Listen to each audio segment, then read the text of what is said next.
The voice inside says listen to your heart. Every day's a brand new start. Make decisions in your life that make great visions come to life. Hello, my name is Gena Sims, and I'm the founder of the Autism Theater Project. Today, I'm talking with Matteo, who is a playwright who's about to have his play be Off-Off Broadway. And Off-Off Broadway to me is special because I'm a Canadian. I'm a Canadian with a disability. I have autism. And I am so thrilled that a producer from the States, from the US of A, picked it up. Matteo, what I really admire about you, since you reached out to me a couple of years ago about your play. Yeah. The way you go after what you want and the Thank confidence with what you do it. Thank you. That makes my heart happy. Thank you. Yeah, I actually was thinking when you reached out to me, I was saying, okay, this is the attitude I need to have about getting my play out. Yeah. Like just being unafraid of no's, getting in front of people as many times as you have to until you make that connection. And a lot of people don't do that. A lot of people just sit on their butts and write a play, and it might be good, but they don't get it out there. You have to get it out there. A lot of people give up before their hope. If that makes any sense. A lot of people give up before their hope. In this life, remember this, Gena, and remember this to all of you who are watching. It's about how we can get knocked down and get back up again. Remember that. Yes, I get upset sometimes when I hear no, but like I said, it's about moving forward. We have to keep, like life moves forward. We don't have a time machine, so why can't you move forward? A time machine to move us back. I'm just saying, Did you always have that philosophy of moving forward and feeling like you can always get back up when you get knocked down? I had to learn it, believe it or not. I still have trouble to this day in doing that. But, that's the relentless attitude that we all should have. Another thing, and I want to talk about this a little bit, is believing in oneself. Believe in yourself. That's what I hear in this industry. That's what I hear. This industry is not for the faint of heart. If I were to give advice to anybody, it would be believe in yourself and work hard. Those are the two things. And never give up, of course. Those are basically the three things. Never give up, believe in yourself, and work hard. A lot of people don't either do one, but not all three. As the saying goes, if you're happy and do all three. I'm just saying. But anyway, people don't want to do all three. They'd rather take it back. And that's the sad thing about this life, Gena. I had to learn, and I still learn to this day how to believe in myself. Like I ask constantly, and I cry sometimes about it. Like, how can I believe that I can without compromising the scale and grandeur of my dreams? I'm just saying, you know what I mean? I know what you mean. I've definitely been there. I'm Right. about your age. I'm about to turn 24, and I'm Right. also obviously in the arts. And I definitely agree with you in the sense that pursuing this career, especially now in this weird post 2020, Right. it's really a test in your ability to believe in yourself and Right. believe you can achieve things you haven't seen yet and other people haven't seen you do yet, and having that vision. Right. So I'm so glad you said that. I'm so glad I asked you that question. I'm glad you did too. Matteo, like you said, you are on the autism spectrum. Could you tell us how your autism affects you and how you say the world? Yeah, it affects me because I have social anxiety, social depression. I stim a lot, which is an autistic thing. I don't show this anywhere, but I would love to show you. This is a paperclip and twist ties.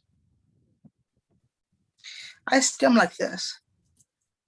And basically, all I have to say is don't be afraid that I do that. People look at me differently. People make fun of me. They imitate me and everything. Even neurotypicals imitate me. Normal people imitate me, which is not right. I feel like saying you understand me before I understand you. I have a disability. You're neurotypical. Do you get what I mean, Gena? Do you get what I mean? Because it's sad that we have to live in a post 9/11 world where people basically don't give a darn about what we have. A reference letter that somebody wrote to me about me. One person said, it's worth nothing that Matteo has autism. You're right, it doesn't, because this industry doesn't care about us. Sadly, it does not. It should. Yeah, it should, but they don't. They don't care about us. That's the one mistake people make when hiring or using special needs. They doubt us all the time. They gaslight us all the time. There's so much cruelty in this world, and so much cruelty in the autistic world, the special needs world, that and even after I read a play, I need to read another play, but how cool people can be. And basically that's sorting it out. But I don't want to give all my secrets away, but I've seen that on the bus. I've seen that at institutions. I've seen that in high school. I've seen that anywhere and everywhere. People like to stab us in the back in a way. People with words, with actions, yeah.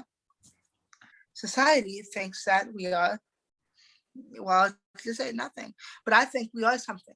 I think we are something because of the fact that we all have potential. Back to what you were saying about stimming, just for Yeah. our audience, would you agree that stimming is something that helps you with your anxiety that Yeah. is characteristic of people with autism, but also that people who don't have autism, we do when we like bite our nails, or I play with my hair. Like, people don't realize that they're doing it. People don't realize they are stimming. But when they see us do it, they make fun of it. I don't get it, Stimming happens everywhere. You can click a pen and you're stimming. You can play with your hair and you're stimming. But when I go like this, they imitate me and they make fun of me. People who criticize like that so openly. Yeah, I know. I think from what I've observed in my life, I think it comes from a place of this desire to be normal and this insecurity those people have that they're not normal enough. So when they see something that they think is abnormal, like they want to attack it. Like, for example, sorting it out, if I may tell you, sorting it out has stimming in it. The audience feels the pain of Nick when Ed snatches the string away. I don't want to give too much away, but when that happens, people are like, holy, what an ignorant fool. And that happens in the show. And that is actually my tribute to the EAs, the educational assistants, that said, put that thing away. Why I do that? Because I want everybody to see how I feel when somebody snatches something away. Or when Nick, an autistic kid, feels how they snatch or they put that away. To me, stimming is natural. I don't like to do it. I don't like to have a disability. I'll be honest with you. I hate it. I hate having a disability. But I guess that's the card that I have to be dealt with. Yeah. I think a lot of people will benefit from hearing your story and hearing you be honest about what you think. So I appreciate that. Thank you. I appreciate that, Gena. I appreciate it as well. Thank you. I think as somebody who's a caregiver for somebody on the spectrum, my sister has autism. Right. There's a lot of stimming, a lot of vocal stimming.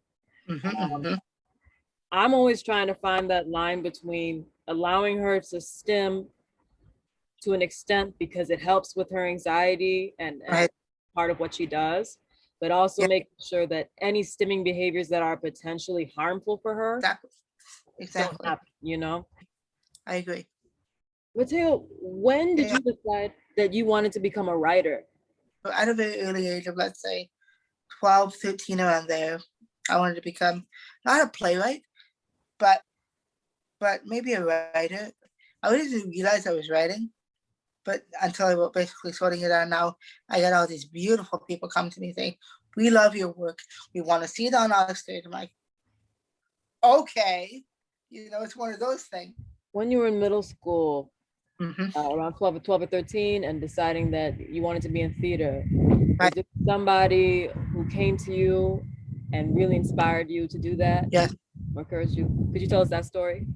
Absolutely. Started in grade 7. Bless this guy's heart. I'm going to cry over this, but I hope I don't cry on camera because I don't care. I'll do it anyway.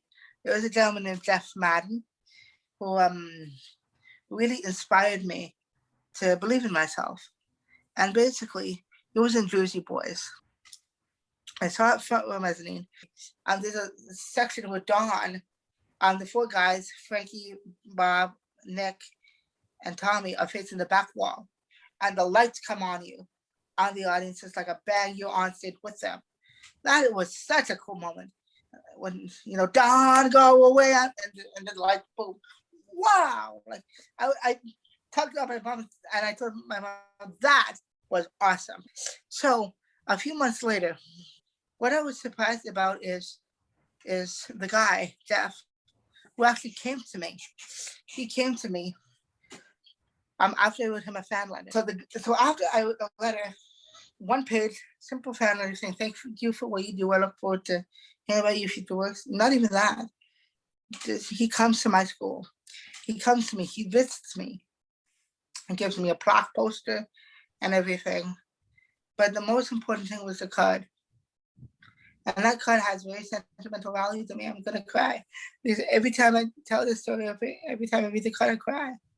But Frankie Valli, he actually met the real Frankie. And Frankie told Jeff to believe in himself. And he told me that in the card. And every time I read it, you see, so he is probably responsible for my career. Thank God for that. Because of the fact that he didn't have to do what he did. He did it out of the kindness of his heart. But he did, but it was just a perfect moment. The perfect moment. I'm so blessed that he came into my life. And like I said, he's probably responsible for my career. So he came to my school. He shocked the living daylights out of me. He didn't go boo anything, but I didn't expect him. But yeah, in the card, he said, I didn't meet Frankie Valli. And it was very nice to me. He said, just believe in yourself. There's nothing you can't do. I'm really inspired by how you took those words to heart, because I'll be honest. Yeah, I'll be honest with you. I've heard those a million times. We all have. Right. But I haven't always taken them to heart the way I should. I'll be honest. And I'm in this interview with you, and it's like the universe is telling me to really let it go in deep, And I think that's what Jeff had, the experience with him, saying never give up. And Jersey Boys was about following your dreams, about family, about this and that, about finding your own voice, your own way, your own passion. And that's what I try to do every day. And then to top it all off, he's a facility member at the college that I go to in musical theater. Oh. So he keeps the flavor of my heart alive to say, you need to be a part of this industry. We need to be part of this industry. You're going to go places. And sometimes I cry and I say, why did he do this to me? Why not anybody else? But it worked out. I'm sorry again. Don't be sorry. Yeah. Don't be sorry. Thank you. I think it's so awesome. Yeah.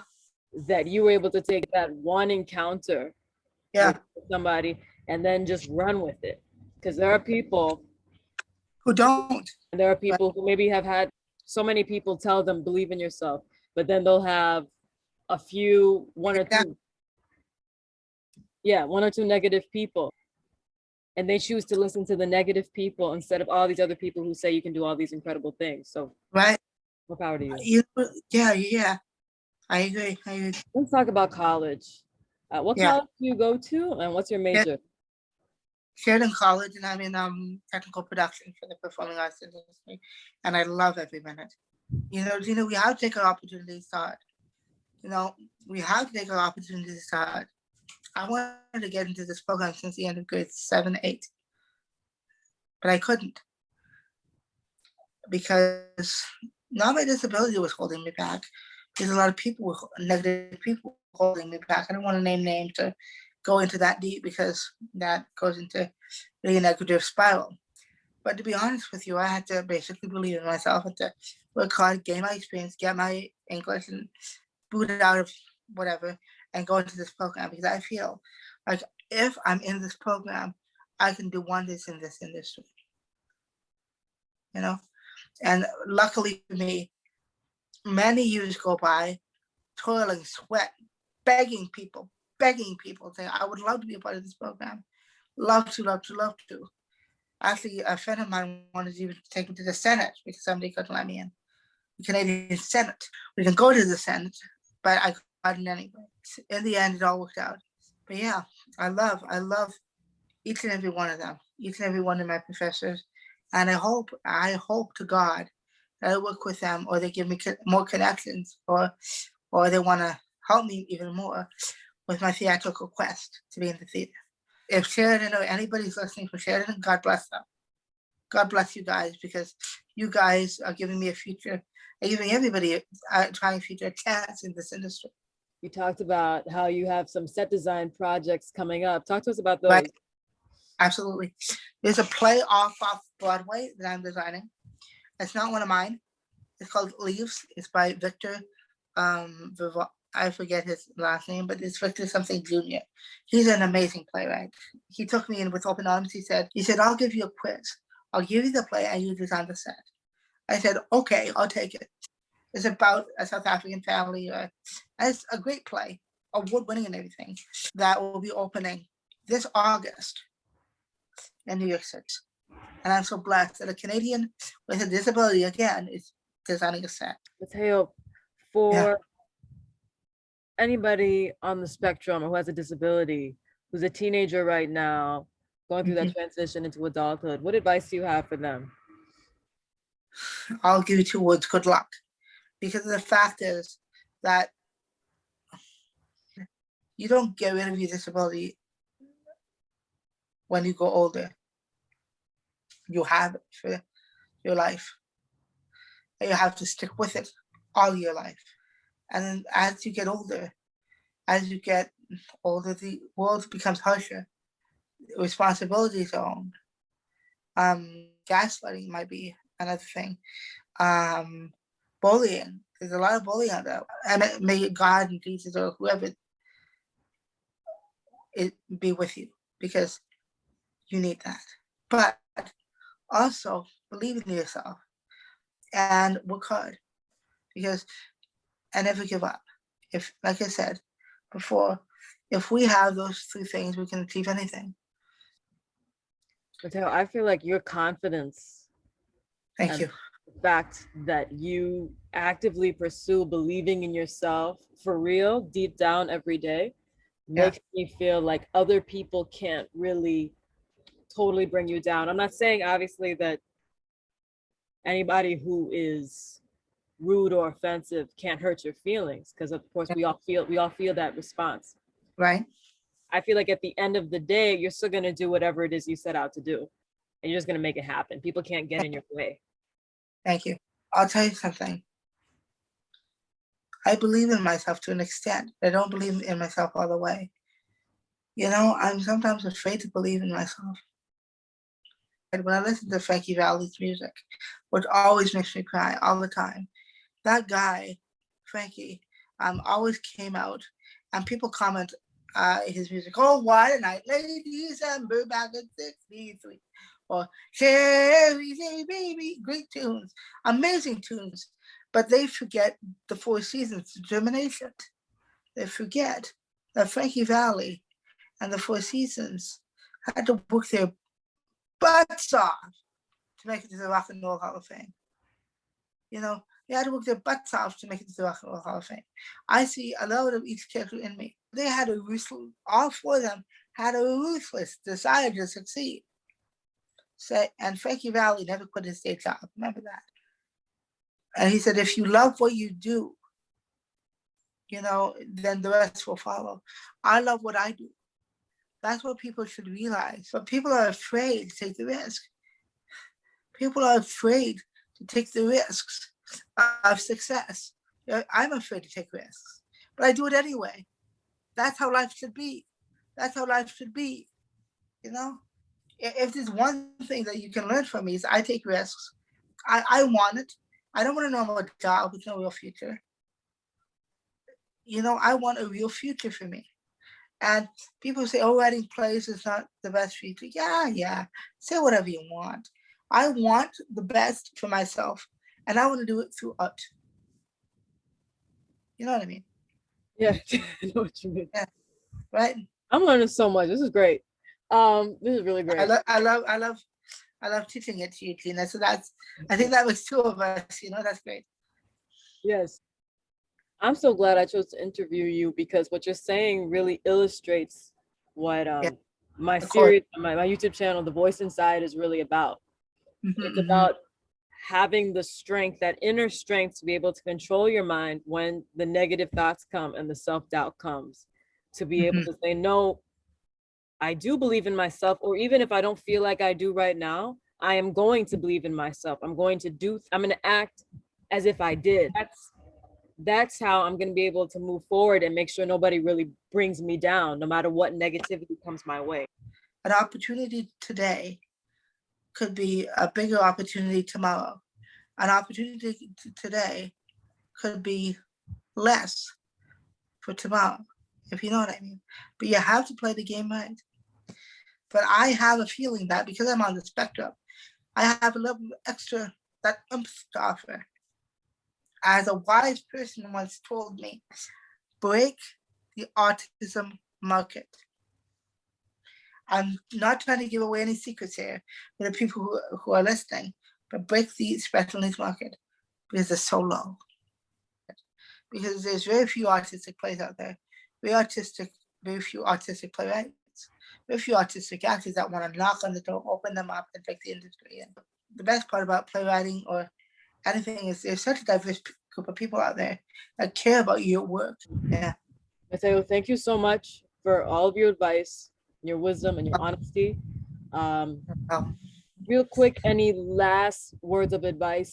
look for opportunities. Don't expect them to come to you because they won't. They won't. You have to go and get them. You have to knock on the door one time. If not, knock on the door twice as hard at the same time. If not, go to the next door. And if you're lucky enough, you might just get that shot, that chance to succeed, or that break that you need. Awesome. Yeah. Yeah. Cool. Also, Matteo, are there any social media links you have that you would like people to check out where they could get in contact with you, learn more about you? Absolutely. I would love to give you guys my website. So if you want to, it's about me / Matteo Esposito. If you can put that down in the website, Gena, and I'll give you my Facebook. I would love to help people, and I would love to show them around my brain, not crack it open, of course, but show them what I have in store for the future, and maybe have them collaborate. I would love to collaborate with a lot of people. Super cool, Matteo. So awesome talking to you. You too, Gena. Have a great rest of your day. You too. Thank you. There's power inside. The voice inside.